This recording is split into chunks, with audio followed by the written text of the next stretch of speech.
الحمد لله رب العالمين، نحمده ونستعينه ونؤمن به ونتوكل عليه، ونعوذ بالله من شرور أنفسنا ومن سيئات أعمالنا. من يهده الله فلا مضل له ومن يضلل فلن تجد له وليا مرشدا. اللهم صل على محمد وعلى آل محمد كما صليت على إبراهيم وعلى آل إبراهيم إنك حميد مجيد. اللهم بارك على محمد وعلى آل محمد كما باركت على إبراهيم وعلى آل إبراهيم إنك حميد مجيد. أما بعد فإن خير الحديث كتاب الله، وخير الهدي هدي محمد صلى الله عليه وسلم، وشر الأمور محدثاتها، وكل محدثة بدعة، وكل بدعة ضلالة، وكل ضلالة في النار. يا أيها الذين آمنوا اتقوا الله حق تقاته ولا تموتن إلا وأنتم مسلمون. സ്നേഹമുള്ള സത്യവിശ്വാസികളെ, വിശ്വാസിനികളെ, ലോകരക്ഷിതാവും പ്രപഞ്ചങ്ങളുടെ പരിപാലകനുമായ അല്ലാഹുവിന്റെ ആജ്ഞകളും നിർദ്ദേശങ്ങളും ജീവിതത്തിന്റെ എല്ലാ മേഖലകളിലും പാലിക്കണമെന്ന് ഉണർത്തുകയാണ്, ഓർമ്മപ്പെടുത്തുകയാണ്. റഹ്മാനായ റബ്ബ് നമ്മുടെ ഈ കൂടിച്ചേരൽ ഉഖ്റവിയായ ലോകത്തേറെ നന്മകൾ ലഭിക്കുന്ന അമലുകളിൽ ഉൾപ്പെടുത്തി അനുഗ്രഹിക്കുമാറാകട്ടെ. ഇതേപോലെ അവന്റെ ജന്നാത്തുൽ ഫിർദൗസിൽ ഒരുമിച്ചിരിക്കാനുള്ള ഭാഗ്യം നൽകി അല്ലാഹു നമ്മളെ അനുഗ്രഹിക്കുമാറാകട്ടെ. പരിശുദ്ധ റമദാനിൽ നമ്മൾ എടുക്കുന്ന ഇബാദാത്തുകൾ, നമ്മുടെ നോമ്പും നമ്മുടെ വിശുദ്ധ ഖുർആനിന്റെ പാരായണവും നമ്മുടെ സ്വതക്കയും എല്ലാം അവൻ ഖബൂൽ ചെയ്യുന്ന അമലുകളിൽ ഉൾപ്പെടുത്തി അനുഗ്രഹിക്കുമാറാകട്ടെ. ഒരു രോഗിയായ മാതാവിന്റെ വിഷയവുമായി ബന്ധപ്പെട്ട ഒരു സഹോദരി പ്രത്യേകം ദുആ ചെയ്യാൻ വേണ്ടി നമ്മളോട് ആവശ്യപ്പെട്ടിട്ടുണ്ട്. അല്ലാഹു ഉമ്മാക്ക് എത്രയും പെട്ടെന്ന് ശിഫാഉൻ ആജിൽ, പെട്ടെന്നുള്ള ശിഫ പ്രദാനം ചെയ്യുമാറാകട്ടെ. പ്രിയപ്പെട്ടവരെ, പരിശുദ്ധ റമദാൻ അതിന്റെ ധന്യമായ സമയങ്ങളിലൂടെയാണ് നമ്മൾ കടന്നുപോയിക്കൊണ്ടിരിക്കുന്നത്. നമ്മളെ സംബന്ധിച്ചിടത്തോളം ഇനിയുള്ള സമയം എന്ന് പറയുന്നത് പരിശുദ്ധ റമദാൻ ഇനി നമ്മളൊരു ഒരുമിച്ച് കൂടുന്ന സമയത്ത് ഒരു അവസാനത്തെ 10ന്റെ പടിവാതിൽക്കലായിരിക്കും അടുത്ത ഒരു ജുമാക്ക് നമ്മൾ ഒരുമിച്ച് കൂടുക. അപ്പൊ നമ്മളെ സംബന്ധിച്ചിടത്തോളം ദിവസം വളരെ വേഗത്തിലാണ് റമദാൻ വിട പറഞ്ഞു പോകുന്നത്. അപ്പൊ അതുകൊണ്ട് തന്നെ ശ്രദ്ധിക്കേണ്ടുന്ന ഒരു കാര്യം അടിവരയിട്ടുകൊണ്ട് പറയുകയാണ്. പരിശുദ്ധ റമദാനിന്റെ തുടക്കമല്ല അതിന്റെ ശക്തി എന്ന് പറയുന്നത്. റമദാൻ ശക്തമാവുന്നത് അതിന്റെ അവസാനത്തിലേക്കാണ്. പള്ളിയിൽ ഇഅ്തികാഫിരിക്കുന്നതും അതേപോലെ തന്നെ ലൈലത്തുൽ ഖദർ വരുന്നതും ഇങ്ങനെയുള്ള ഒരുപാട് നന്മകൾ നമ്മളെ കാത്തിരിക്കുന്നത് പരിശുദ്ധ റമദാനിന്റെ അവസാന ഭാഗത്താണ്. അതുകൊണ്ട് തന്നെ സാധാരണ നമ്മുടെ നാടുകളിലൊക്കെ കാണുന്നത് പോലെ ഇനി റമദാനിന്റെ തുടക്കത്തിൽ നല്ല തിരക്കായിരുന്നു പള്ളികളിൽ. അതിപ്പോൾ ഏകദേശം ഇങ്ങനെ ഒരു സ്റ്റേബിളായ രൂപത്തിലുണ്ട്. ഇനി ആ പോയ ആളുകൾ തിരിച്ചു വരുന്നത് അവസാനത്തെ ഒരു ജുമാക്ക് വേണ്ടിയായിരിക്കും. പ്രിയപ്പെട്ടവരെ, അങ്ങനെയുള്ള ഒരു സീസൺ അല്ല റമദാൻ എന്ന് പറയുന്നത്. നമ്മളെ സംബന്ധിച്ചിടത്തോളം സജീവമായി നിലകൊള്ളേണ്ടുന്ന വേളകളാണ് വരുന്നത്. അത്യാവശ്യം ദുനിയാവിന്റെ കാര്യങ്ങൾ പൂർത്തിയായി കഴിഞ്ഞാൽ വേഗം പള്ളിയിലേക്ക് വന്ന് ഇബാദാത്തുകളിൽ മുഴുകേണ്ടുന്ന ഒരു സാഹചര്യമുണ്ട് എന്ന് പ്രത്യേകമായി ഉണർത്തുകയാണ്. പ്രിയപ്പെട്ടവരെ, പരിശുദ്ധ റമദാൻ എന്ന് പറയുന്നത് നമ്മുടെ ഇസ്ലാമിക ചരിത്രം എടുത്ത് പരിശോധിക്കുമ്പോൾ ഒട്ടേറെ ചരിത്ര പ്രസിദ്ധമായ സംഭവങ്ങൾക്ക് സാക്ഷിയായിട്ടുള്ള ഒരു മാസമാണ് റമദാൻ. സാധാരണ ഒരു ചടഞ്ഞുകൂടലിന്റെ മാസമല്ല, ഒരു മടിയുടെ മാസമല്ല, നേരെ മറിച്ച് ഒരു ഉത്സാഹത്തിന്റെ, അത്യധ്വാനത്തിന്റെ ഒരു മാസമായിട്ടാണ് റമദാനിനെ ചരിത്രങ്ങൾ നമുക്ക് പരിചയപ്പെടുത്തി തരുന്നത്. നമുക്കെല്ലാവർക്കും അറിയാവുന്നതുപോലെ ഈ പരിശുദ്ധ റമദാനിലെ 17-ന്റെ അന്ന് ഒരു വലിയൊരു ചരിത്ര പ്രസിദ്ധമായ സംഭവം ഇസ്ലാമിക ചരിത്രത്തിൽ നടക്കുന്നുണ്ട്. നമുക്കെല്ലാവർക്കും അറിയാം, അത് ബദർ യുദ്ധമാണ്. അതോടൊപ്പം ഒരു യുദ്ധമായി നടന്നിട്ടുള്ളത് ഈ റമദാനിൽ മറ്റൊരു കാര്യം കൂടിയുണ്ട്, അത് മക്ക വിജയമാണ്. എന്നാൽ മക്ക വിജയത്തിൽ ആയുധത്തിന് അത്ര പ്രസക്തിയില്ല. അതൊരു ആയുധങ്ങളുമില്ലാതെ ഉപയോഗിക്കാത്ത ഒരു വലിയൊരു വിജയമായിരുന്നു. എന്നാൽ ബദർ അങ്ങനെയല്ല. ബദറിനെ സംബന്ധിച്ചിടത്തോളം പ്രിയപ്പെട്ടവരെ, നമ്മൾ ആ ചരിത്രം അതൊന്ന് ഓർക്കുമ്പോഴാണ് എത്രമാത്രം നമ്മൾ ഊർജത്തോടു കൂടി മുന്നേറണം എന്നുള്ളത് നമുക്ക് പറഞ്ഞു തരുന്ന ഒരു ചരിത്രം കൂടിയാണ്. അത് മാത്രമല്ല, ഇന്ന് സമൂഹം എങ്ങനെയാണ് ബദറിനെ മനസ്സിലാക്കിയിട്ടുള്ളത് അതുകൂടി നമ്മൾ മനസ്സിരുത്തേണ്ടതുണ്ട്. മാത്രമല്ല, ബദറിൽ നമുക്ക് നൽകുന്ന ഒരു സന്ദേശം നമ്മൾ വിട്ടുപോയി കഴിഞ്ഞാൽ നമ്മുടെ ജീവിതത്തിൽ അത് ഉണ്ടാക്കുന്ന നഷ്ടങ്ങളെ കുറിച്ചും നമ്മൾ മനസ്സിലാക്കേണ്ടത്. പ്രിയപ്പെട്ടവരെ, നമുക്കെല്ലാവർക്കും അറിയാവുന്നതുപോലെ 13 വർഷ കാലഘട്ടത്തിലെ മക്കയിലെ ദുരിതപൂർണമായ ജീവിതത്തിന് ശേഷം അല്ലാഹു സുബ്ഹാനഹു തആല മഹാനായ റസൂലുള്ളാഹി സ്വല്ലല്ലാഹു അലൈഹി വസല്ലമയിലേക്ക് മദീനത്തേക്ക് ഹിജറ പോകാനുള്ള അനുവാദം കൊടുക്കുകയും അങ്ങനെ പ്രവാചകനും സ്വഹാബത്തും ഉള്ളതെല്ലാം മക്കയിൽ ആ ഒരു ചരിത്രങ്ങളൊക്കെ കണ്ണുനീരിൽ കുതിരാതെ നമുക്ക് വായിച്ചു പൂർത്തിയാക്കാൻ കഴിയില്ല. സമ്പന്നരായ ആളുകൾ മദീനത്തേക്ക്, ഇസ്ലാമായതിന്റെ പേരിൽ മദീനത്തേക്ക് പോകാൻ വേണ്ടി നിൽക്കുമ്പോൾ മക്കയിലെ ഖുറൈശി പ്രമാണിമാർ തടഞ്ഞു നിർത്തി. ഇതൊക്കെ നീ ഉണ്ടാക്കിയത് മക്കയിൽ നിന്നാണ്. ഞങ്ങളുടെ നാട്ടിൽ നിന്ന് ഉണ്ടാക്കിയ സമ്പത്തെല്ലാം ഇവിടെ വെച്ച് ഉപേക്ഷിച്ച് പോയെങ്കിൽ മാത്രമേ നിനക്ക് എന്ത് ചെയ്യാൻ പറ്റുള്ളൂ, മദീനത്തേക്ക് പോകാൻ പറ്റുകയുള്ളൂ എന്ന് പറയുന്ന ആ കരളലിയിക്കുന്ന കാഴ്ച സ്വാഭാവികമായും നമ്മളെ 2 തട്ടിലിട്ട് തൂക്കുന്ന ഒരു സന്ദർഭമാണ്. നിനക്ക് ദുനിയാവ് വേണോ ദീന് വേണോ എന്ന് ചോദിക്കുമ്പോ നമ്മളുടെ ഇന്നത്തെ ഒരു പശ്ചാത്തലത്തിൽ ഒരു വേള നമ്മള് ദീന് പിന്നെയും ഉണ്ടാക്കാലോ, അതിന് ഇനിയും സാഹചര്യം ഉണ്ടല്ലോ, പക്ഷെ ദുനിയാവ് നഷ്ടപ്പെട്ടാൽ, എന്നാൽ അവർക്ക് ഒറ്റ വാക്കേയുള്ളൂ, നിങ്ങൾ എന്ത് തന്നെ എൻ്റെ നിന്ന് ഊരിയെടുത്താലും നിങ്ങൾക്ക് സമ്പത്ത് തരാം, സ്വത്ത് തരാം, എന്ത് ചോദിച്ചാലും നിങ്ങൾക്ക് തരാം, ഞങ്ങൾ മദീനത്തേക്ക് പോവുകയാണ്. നമുക്കറിയാം, പ്രവാചകന്റെ പുന്നാര മകൾ സൈനബ റളിയല്ലാഹു അൻഹ അവര് മദീനത്തേക്ക് പോകുമ്പോ ആ ഒരു ചരിത്രമുണ്ട്. ആ ഒട്ടകത്തിന്റെ മുകളിൽ കൊണ്ടുപോകുന്ന ആ ഒരു ചരിത്രവേളയിൽ അവർ പിടികൂടുകയാണ്. ഗർഭിണിയാണ് മഹദി. എന്നിട്ടും അവരിൽ ഒരാൾ എന്ത് ചെയ്തു, ഇരിക്കുന്ന ഒട്ടകത്തെ തന്റെ കയ്യിലുള്ള കുന്തം കൊണ്ട് ആഞ്ഞു കുത്തിപ്പോയി. ആ വേദന കൊണ്ട് ഒട്ടകം പൊളഞ്ഞുപോയി. മഹദി താഴെ വീണു, രക്തസ്രാവം ഉണ്ടായി. ഇങ്ങനെ കരളലിയിപ്പിക്കുന്ന ഒരുപാട് കാഴ്ചകൾക്ക് ശേഷം അവർക്ക് സ്വസ്ഥമായൊരു ഇടം മദീനത്തുർ റസൂൽ, അള്ളാഹുവിന്റെ റസൂലിന്റെ മദീന എന്ന് പറയുന്ന ആ ഒരു പ്രദേശം അവർക്ക് താമസിക്കാൻ അള്ളാഹു ഇടം കൊടുത്തു, അനുവാദം കൊടുത്തു അവിടെ ഒരുമിച്ച് കൂടാൻ. അങ്ങനെ ഒരുമിച്ചിരിക്കുമ്പോഴാണ് അവിടെയും സമാധാനപൂർണമായ ഒരു ജീവിതത്തിന് സാധ്യമല്ലാത്ത ഒരു ഘട്ടം വരുമെന്ന് കണ്ടപ്പോ, എന്താണ് ഘട്ടം വരുമെന്ന് പറയുന്നത്? മക്കയിലെ മുശ്രിക്കുകളായ ആളുകൾക്ക് 2 യാത്രകളാണുള്ളത്. ശിതായിലും തണുപ്പ് കാലത്തും അതേപോലെ തന്നെ ചൂടുകാലത്തും ഒന്ന് യമനിലേക്കും സിറിയയിലേക്കും നടക്കുന്ന 2 കച്ചവടങ്ങളാണ് അവരുടെ സമ്പത്തിന്റെ അടിത്തറ. എന്നാൽ ആ ഒരു സമയത്ത്, അഥവാ ഹിജ്റ വർഷം 2, അതേപോലെ തന്നെ ജുമാദൽ ഊലയിൽ അവർ സംഘടിപ്പിക്കുന്ന ഒരു യാത്രയുടെ ഒരു പ്രത്യേകതയുണ്ട്. അത് സിറിയയിലേക്കാണ് പോകുന്നത്. എന്താ യാത്രയുടെ പ്രത്യേകത?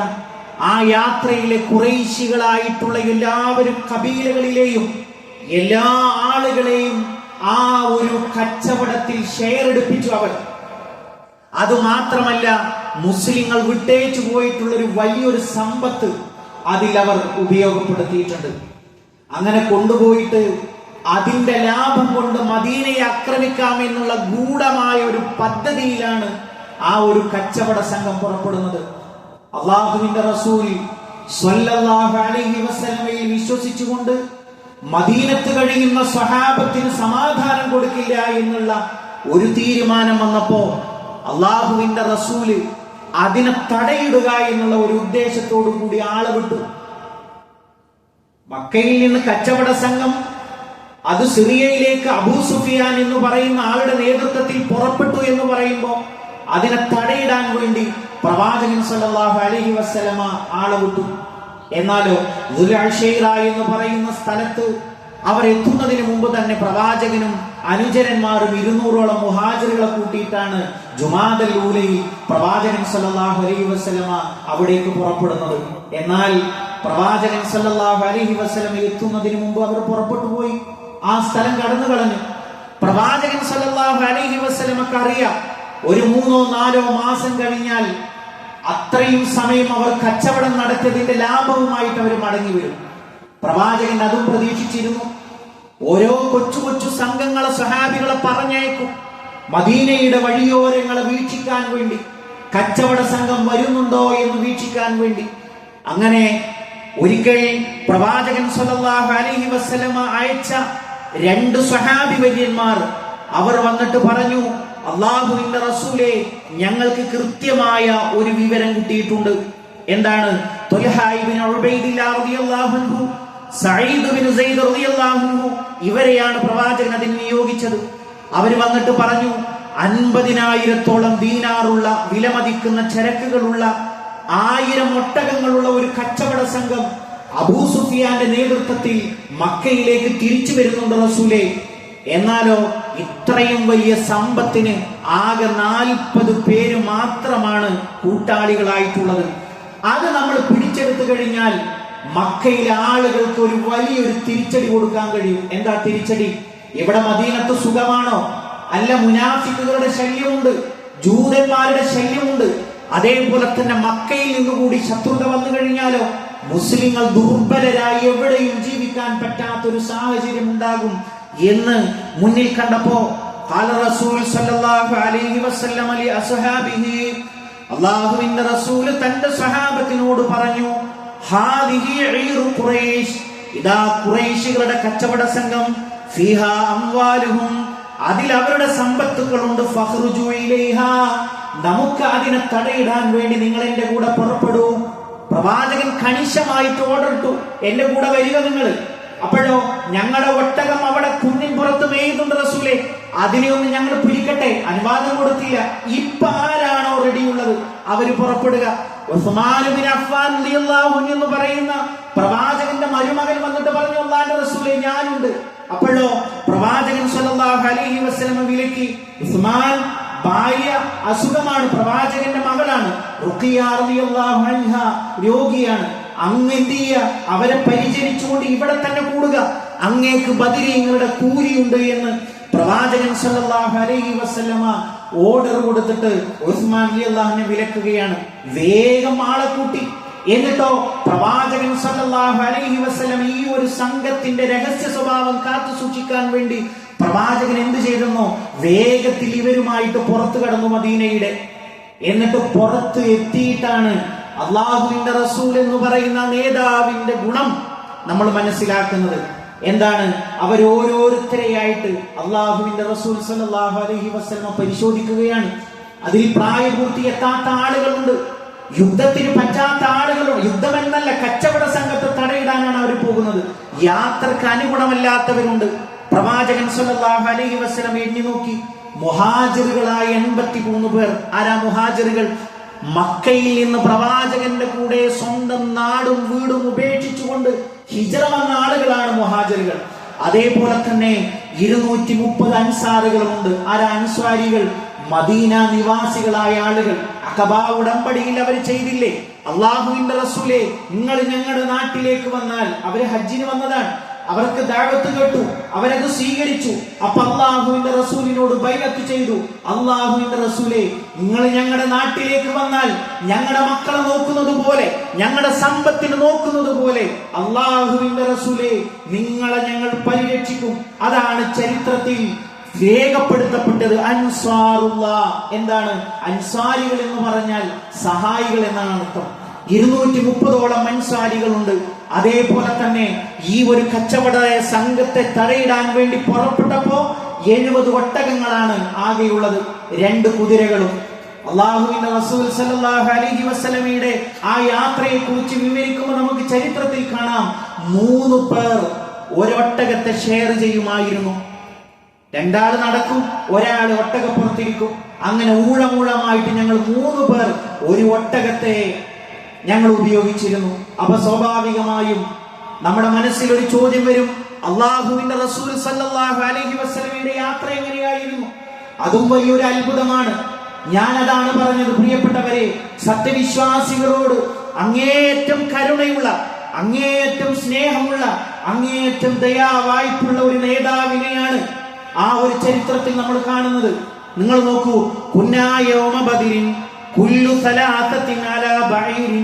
ഞങ്ങൾ ബദറിന്റെ ദിവസത്തിൽ എല്ലാ 3 പേർക്കും ഒരു ഒട്ടകമായിരുന്നു.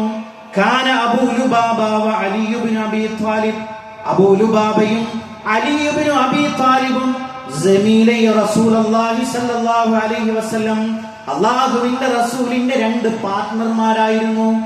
3 ആളുകൾ എന്നല്ലേ പറഞ്ഞത്? ഒന്ന് അല്ലാഹുവിന്റെ റസൂല്, രണ്ടാമത് അലി ഇബ്നു അബീ ത്വാലിബ്, മൂന്നാമത് അബൂ ലുബാബ റളിയല്ലാഹു അൻഹു. ഇവര് 3 പേരുമായിരുന്നു. അങ്ങനെയോ ഞങ്ങൾക്ക് വല്ലാത്ത വിഷമമായി. ഞങ്ങൾ ഒട്ടകപ്പുറത്ത് കയറുമ്പോ ഞങ്ങളുടെ നേതാവ് നടന്നു പോകുന്നത് ഞങ്ങൾക്ക് വല്ലാത്ത വിഷമമായി. അപ്പോഴോ ഉഖ്ബാ റളിയല്ലാഹു അൻഹു പറയുകയാണ്, അല്ലാഹുവിന്റെ റസൂലേ, ഫഖാലാ നഹ്നു നംശി അൻക, ഞങ്ങൾ അങ്ങേക്ക് വേണ്ടി ഞങ്ങൾക്ക് നടക്കാൻ യാതൊരു തടസ്സവുമില്ല. പ്രവാചകന്റെ മറുപടി എന്താണ്?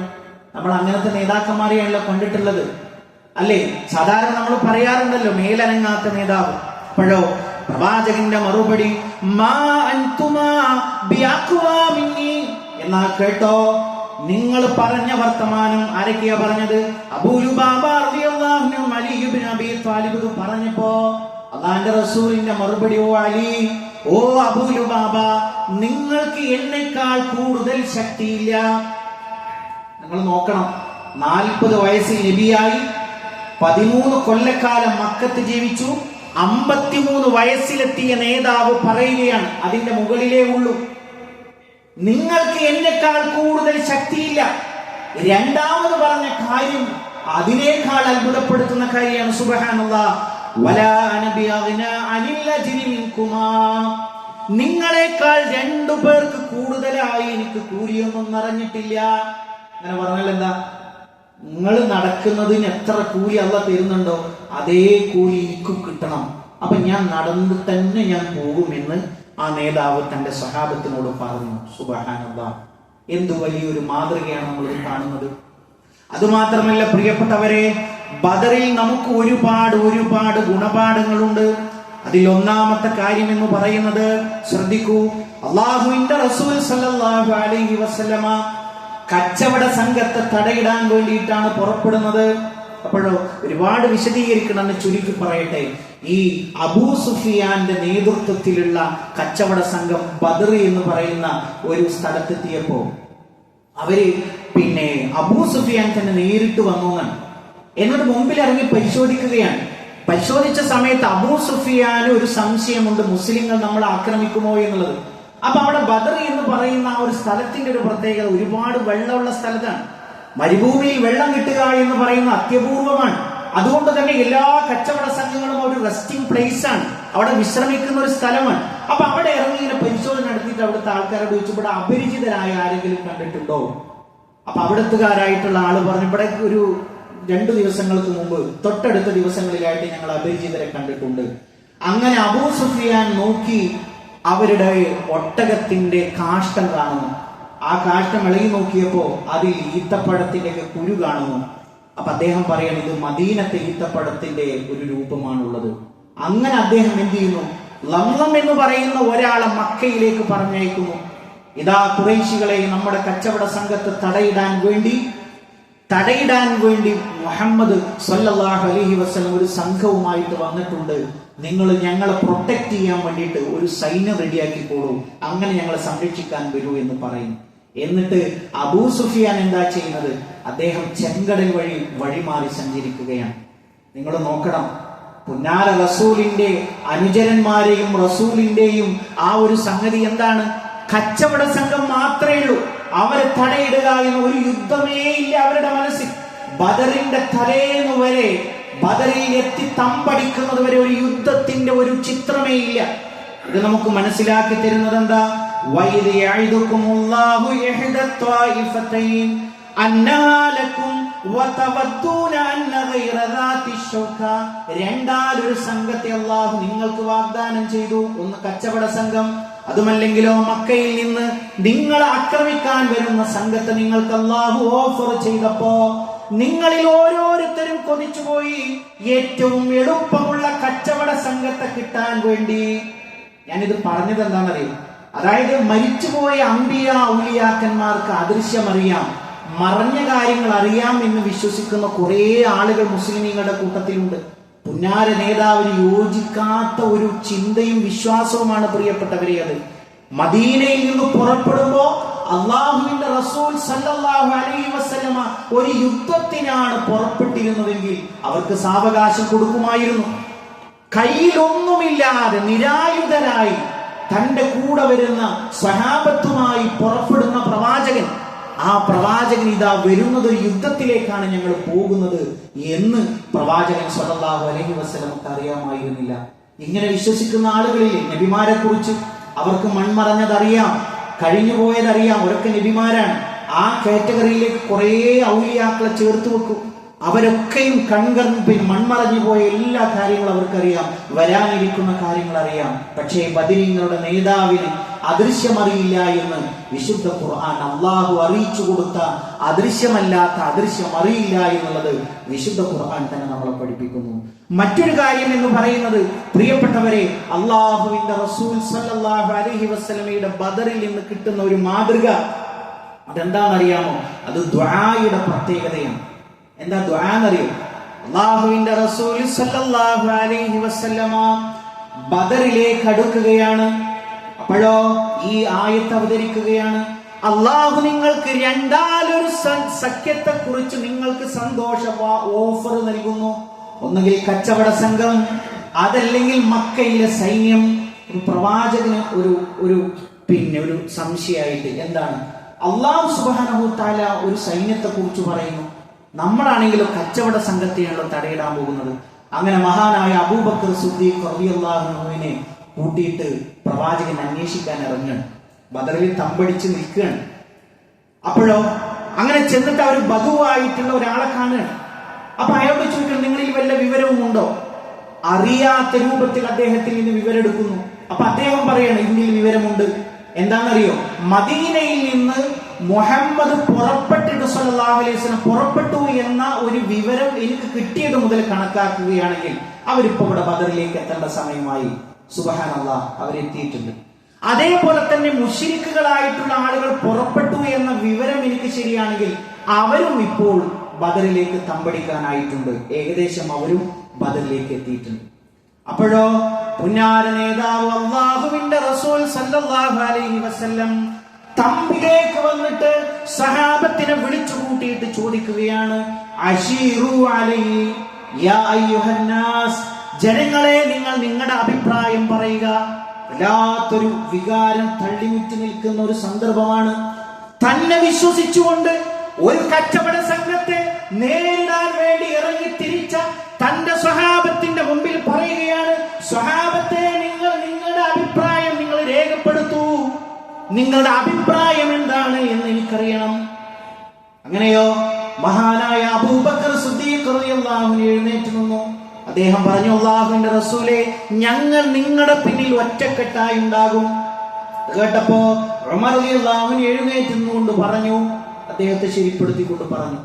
എത്രത്തോളം എന്ന് പറഞ്ഞാൽ മഹാനായ മിഖ്ദാദ് റളിയല്ലാഹു അൻഹു പറഞ്ഞു, അല്ലാഹുവിന്റെ റസൂലേ, ബനൂ ഇസ്രായേലരായ ആളുകൾ മൂസാ നബിയോട് പറഞ്ഞതുപോലെ ഒരിക്കലും അങ്ങയോട് ഞങ്ങൾ പറയില്ല പ്രവാചക.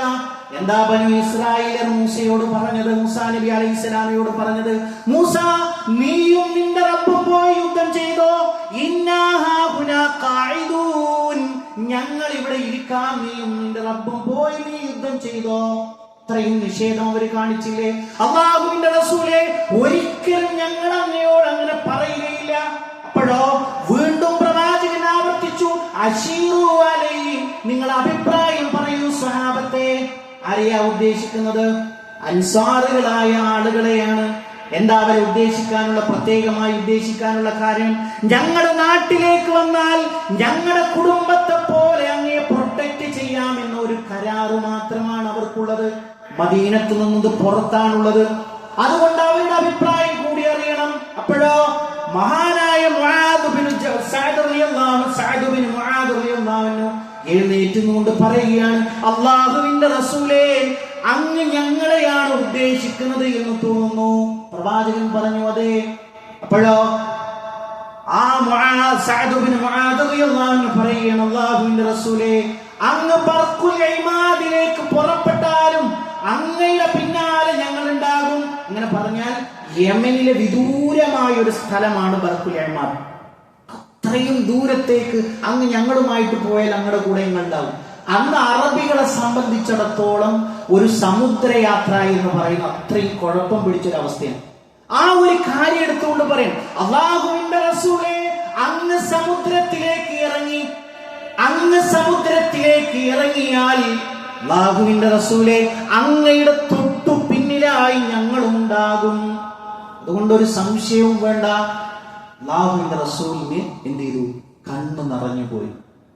എന്നിട്ട് എന്താ സംഭവിച്ചെന്ന് ചോദിച്ചാൽ, അള്ളാഹുവിന്റെ റസൂൽ സല്ലല്ലാഹു അലൈഹി വസല്ലമയുടെ ആ ഒരു തലേ ദിവസത്തെ അവസ്ഥ പറയുമ്പോ പണ്ഡിതന്മാര് പറയുന്ന ഒരു കാര്യം, അതായത് ഒരു ഓപ്പറേഷന്റെ തൊട്ടു തലേന്ന് നിൽക്കുന്ന ഒരു രോഗിയുടെ ഒരു മാനസികാവസ്ഥ ആലോചിച്ച് നോക്കൂ. ഇവിടുന്ന് യുദ്ധം വിചാരിച്ചിട്ടല്ല പോയത്, പക്ഷെ അവിടെ എത്തിയപ്പോ യുദ്ധത്തിലേക്ക് ഇവർക്ക് യുദ്ധം ചെയ്ത് പരിചയമില്ല. അള്ളാഹുവിന്റെ റസൂൽ സല്ലല്ലാഹു അലൈഹി വസല്ലമയുടെ വാക്ക് കേട്ട സഹാബത്ത്, അവർക്കിതൊരു പരിചയമല്ല. അല്ലാഹു സുബ്ഹാനഹു തആല എല്ലാവർക്കും ഒരു മയക്കം കൊടുത്തു എന്നാണ്. ഒരു ഉറക്കം, ഒരു വലിയൊരു സമാധാനത്തിന്റെ ഒരു ഉറക്കം. ഞങ്ങൾ വാളിനെ പിടിച്ച് ഉറപ്പിച്ചു നിർത്തും, പക്ഷെ ആ വാള് ഞങ്ങളുടെ കൈകളിൽ നിന്ന് താഴേക്ക് ചെല്ലും. അപ്പോഴേക്കും ഞങ്ങൾ ഉറങ്ങിപ്പോയിട്ടുണ്ടാവും. അതോടൊപ്പം അള്ളാഹു ഒരു ചെറിയൊരു മഴ, മരുഭൂമിയിൽ ഒരു ചെറിയ തരത്തിലൊരു മഴ കൊടുത്തു. അതുകൊണ്ട് അവർക്ക് വെള്ളം ശേഖരിച്ചു വെക്കാനും കഴിഞ്ഞു. ഇങ്ങനൊരു സമാധാനപൂർണമായ ഒരു അവസ്ഥ കൊടുത്തു. എന്നാലോ എല്ലാവരും ഉറങ്ങി. ആ സമയത്ത് ഉറക്കിൽ നിന്ന് ഞാൻ എഴുന്നേറ്റ് നോക്കുമ്പോ മഹാനായ അലി ഇബ്നു അബീ ത്വാലിബ് റളിയല്ലാഹു അൻഹു പറയുന്നു, ലഖദ് റഅയ്തുനാ ലൈലത ബദ്രിൻ വമാ ഫീനാ ഇൻസാനുൻ ഇല്ലാ നായിം. ഒരു മനുഷ്യനും ഉറങ്ങാത്തവരായി ഞങ്ങളുടെ ടെന്റുകളിൽ ഇല്ല റസൂലുള്ളാഹി സ്വല്ലല്ലാഹു അലൈഹി വസല്ലം, അല്ലാഹുവിന്റെ റസൂൽ ഒഴികെ. ഫൈനഹു കാന യുസല്ലി ഇലാ ഷജറ. ഒരു മരത്തിന്റെ ഭാഗത്തു നിന്നുകൊണ്ട് അദ്ദേഹം നമസ്കരിക്കുകയാണ്. ആ പ്രവാചകൻ വയദഉ, ആ പ്രവാചകൻ ദുആ ചെയ്തുകൊണ്ടിരിക്കുന്നു. ഹത്താ അസ്ബഹ, പ്രഭാതമാകുന്നത് വരെ ആ പ്രവാചകൻ സല്ലല്ലാഹു അലൈഹി വസല്ലം ദുആയിലാണ്, പ്രാർത്ഥിച്ചുകൊണ്ടേയിരിക്കും. എന്താ ഈ പ്രവാചകൻ പ്രാർത്ഥിക്കുന്നത്? തന്റെ ഒപ്പുള്ള ആ നേതാവിന്റെ ഒരു മാനസികാവസ്ഥ ആലോചിച്ചു. തന്നെ വിശ്വസിച്ച് തന്റെ പിന്നാലെ വന്ന ആളുകളാണ് നാളെ യുദ്ധത്തിന് പോകുന്നത്. അപ്പോഴോ ഉറപ്പുള്ള ശക്തിയോട് ചോദിക്കുകയാണ്, എന്തിനു വേണ്ടിയിട്ടാണോ നാടും വീടും വിട്ടുവന്നത്? ആ ഒരു റബ്ബിനോട് ചോദിക്കുകയാണ്, അല്ലാഹുമ്മ അൻജിസ്ലി മാ വഅതനി, അല്ലാഹുവേ നീ വാഗ്ദാനം ചെയ്തത് ഞങ്ങൾക്ക് തരണമേ. അല്ലാഹുമ്മ ആതി മാ വഅതനി, അല്ലാഹുവേ നീ കരാർ ചെയ്തത് തരണമേ. അല്ലാഹുമ്മ ഇൻ തുഹ്ലിക ഹാദിഹിൽ ഇസാബ, അല്ലാഹുവേ ഈ ഒരു കൊച്ചു സംഘത്തെ ഇവിടെ നിന്ന് നശിപ്പിച്ചാൽ ലൻ തുഅബദു ഫിൽ അർദ്, നിന്നെ മാത്രം ആരാധിക്കുന്ന ഒരു അവസ്ഥ അല്ലാഹുവേ ദുനിയാവിൽ ഉണ്ടാവുകയില്ല എന്ന് ആ പ്രവാചകൻ സല്ലല്ലാഹു അലൈഹി വസല്ലമ കരഞ്ഞു പ്രാർത്ഥിക്കുകയാണ്. നിങ്ങൾ ആലോചിച്ചു നോക്കൂ പ്രിയപ്പെട്ടവരെ, ഒരു വിശ്വാസിയുടെ ആയുധമാണ് പ്രാർത്ഥന. ഏതൊരു പ്രതിസന്ധി ഘട്ടത്തിലും ഒരു വിശ്വാസിയുടെ മൂർച്ചയുള്ള ആയുധമാണ്. നമുക്കറിയാം ബദറിൽ ഈ ഒരു കൊച്ചു സംഘത്തിനെ അള്ളാഹു വലിയ സഹായങ്ങളെ കൊണ്ട് പൊതിഞ്ഞു എന്നുള്ളതാണ്.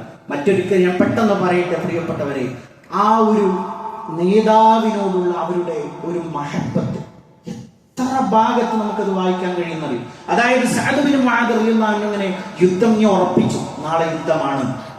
ആ ഒരു ഉറപ്പിച്ച സമയത്ത് മഹാനായ സഅദ് ബിൻ മുആദ് റളിയല്ലാഹു അൻഹു, അദ്ദേഹം ഒരു ചെറുപ്പക്കാരനാണ്. അത് വേറൊരു ചരിത്രമാണ്. അദ്ദേഹം യുവാവായിരിക്കുമ്പോൾ മരണപ്പെടുന്നു. 70,000 മലക്കുകൾ അദ്ദേഹത്തിന്റെ ജനാസയിൽ പങ്കെടുക്കുന്നത് ചരിത്രം വേറെയാണ്. ഇൻഷാ അല്ലാഹ് നമുക്കത് ഒരിക്കൽ പറയാം. അപ്പൊ അവിടെ അദ്ദേഹം വന്നുകൊണ്ട് അള്ളാഹുവിന്റെ റസൂലിനോട് പറയണം, അള്ളാഹുവിന്റെ റസൂലേ, അങ്ങേക്ക് ഞങ്ങൾ ഒരു ടെന്റ് പണിതു തരട്ടെയോ? എന്തിനാണത്? നാളെ യുദ്ധത്തിലേക്ക് എത്തുമ്പോ ഞങ്ങൾ ഞങ്ങളുടെ കഴിവിന്റെ പരമാവധി ജീവൻ കൊടുത്തുകൊണ്ട് ഞങ്ങൾ യുദ്ധം ചെയ്യും, ഞങ്ങൾ വിജയിക്കുക തന്നെ ചെയ്യും.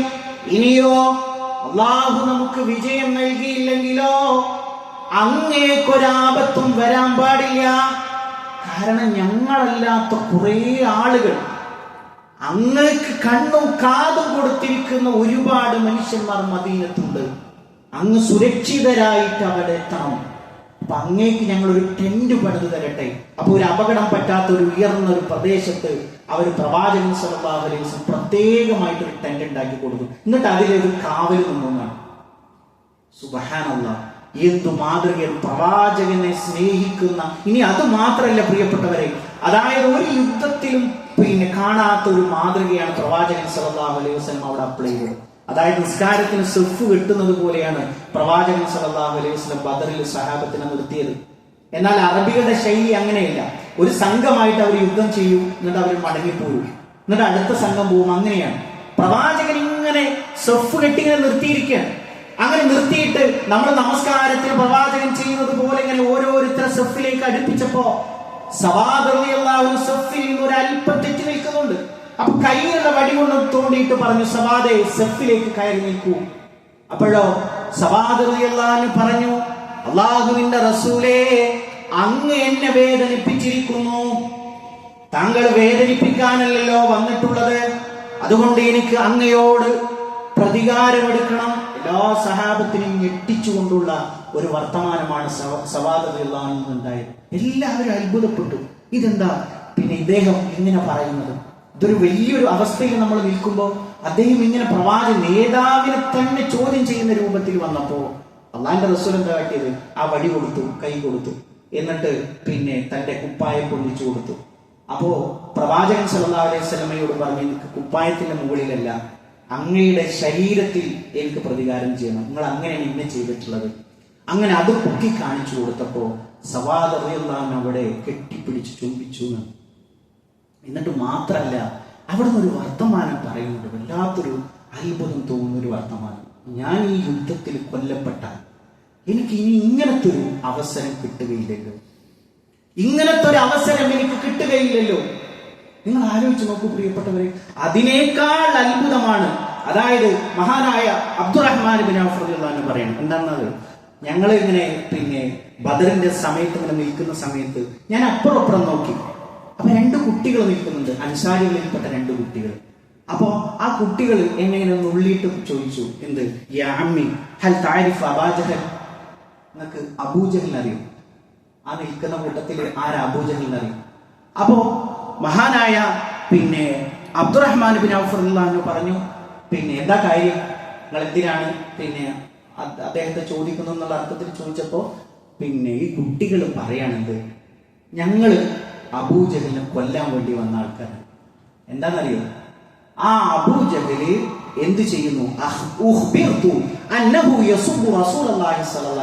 ഞങ്ങളുടെ പ്രവാചകനെ, പുന്നാര നേതാവിനെ ചീത്ത പറയുന്നവനാണ് എന്ന വിവരം ഞങ്ങൾക്ക് കിട്ടിയിട്ടുണ്ടെന്ന്. എന്നിട്ട് അവർ 2 പേരുമാണ് അബൂജഹലിനെ വധിച്ചത് എന്ന് ആ ഹദീസിന്റെ ബാക്കി ഭാഗത്ത് കാണാൻ കഴിയും. അതുകൊണ്ട് തന്നെ പ്രിയപ്പെട്ടവരെ, ഇങ്ങനെ ഒരുപാട് ഗുണപാഠങ്ങൾ ലഭ്യമാകുന്ന ആ ഒരു ചരിത്രം നമുക്ക് വലിയൊരു പാഠമാണ്. പ്രവാചകൻ സല്ലല്ലാഹു അലൈഹി വസല്ലമയുടെ കരുതൽ ഈ ഉമ്മത്തിനോടുള്ള, തിരിച്ചങ്ങോട്ട് ആ സഹാബത്ത് പ്രകടിപ്പിച്ച സ്നേഹം, റഹ്മാനായ റബ്ബ് ആ പ്രവാചകനോടൊപ്പം സ്വർഗ്ഗലോകത്ത് ഒരുമിച്ചിരിക്കാനുള്ള ഭാഗ്യം നമുക്ക് ഓരോരുത്തർക്കും പ്രദാനം ചെയ്യുമാറാവട്ടെ.